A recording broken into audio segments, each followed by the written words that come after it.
Good morning. It is time for another morning report. I guess I say that every day. Anyway, first up,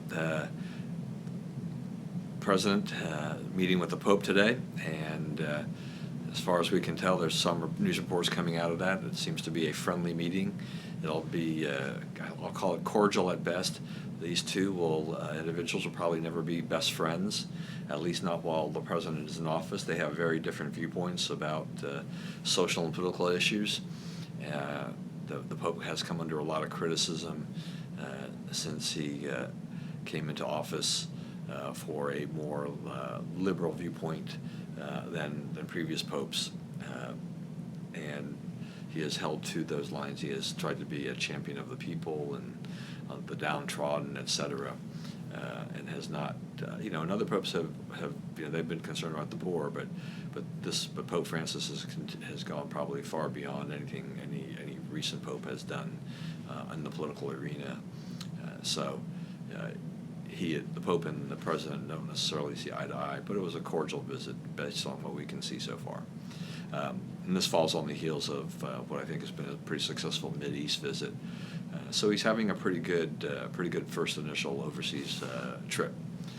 Moving on, Great Britain. I want to bring up just back. We stay international here. Prime Minister Theresa May has put the country into a critical alert status, fearing that there may be another ISIS attack after the Manchester arena attack. The perpetrator there has been identified as Salman Abedi. They've arrested, I believe it was 2 or 3 more people this morning. In conjunction with that, this is a horrid, terrible attack.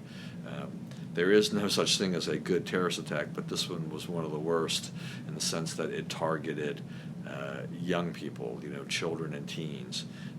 We've seen a lot where they've gone after kind of a mix, and looking for tourist areas or heavily packed areas. But this is an Ariana Grande concert filled with the teens, the preteens, mothers, and things like that. ISIS is showing that they have absolutely no respect for human life of any kind when they do this. These people were innocent. They had no skin in the game in fighting terror, and it's just horrid and tragic. And my thoughts and prayers go out to those families that have been affected by this terrible tragedy. They've identified the youngest victim so far as an 8-year-old girl, and there may be more to come. We have 22 dead, 64 injured, 20 of them critical, some very critical, so the death toll will probably rise. I heard on the radio this morning that it had risen to 23, but I've seen no other official reports that have pushed that number to 23. Nevertheless, even those that survive will still have some pretty severe injuries to recuperate from. So this will be no easy deal here based on the type of bomb he used. Also, John Brennan, former CIA director, testified before Congress yesterday and continued to give life to the Democrats, liberals' assertions about collusion between the Trump campaign and the Russians during the election. Brennan basically said that he thought that it was definitely possible for the Russians to have influenced Trump campaign officials and workers. So, keep those conspiracy theories alive, keep those rumors alive. It's what helps you bring down a president, which is obviously seems to be the top goal here. But we have no incontrovertible proof that any of this has actually happened. But so once again, more hearsay, more rumor, more innuendo from the anti and never Trump forces. Finally, the Trump budget was unveiled, the first budget. I don't see this as a big surprise. We knew big cuts were coming. It was just a matter of where they were coming from.